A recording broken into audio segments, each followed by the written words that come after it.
দাদা, TV remote খুঁজে পাচ্ছি না, সোফা ঘুরেও পেলাম না। ভোলা, রিমোট হারায় না, তুই হারাস। ফোন দিয়েই টিভি চালা। মানে ফোন দিয়ে টিভি কন্ট্রোল? হ্যাঁ, ফুল রিমোট। কি বলছো দাদা, এটা আবার হয় নাকি? ওহ, android power. Bhola, step by step বলছি, মন দিয়ে শোন। স্টেপ 1, ফোনে built in IR remote app খুঁজে বের কর, যদি থাকে।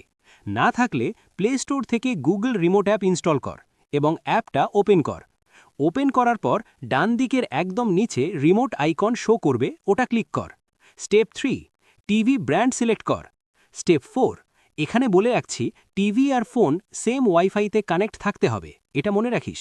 আচ্ছা, এবার দেখবি টিভিতে একটা কোড দেখাবে, সেটা ফোনে বসিয়ে নে এবং পেয়ার করে নাও। দেখবে কানেক্ট হয়ে গেছে। এখন ফোন দিয়েই টিভি কন্ট্রোল কর।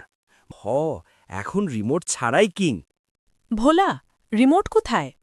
আমি রিমোট। ভোলা এখন স্মার্ট রিমোট ভার্সন, তাই না?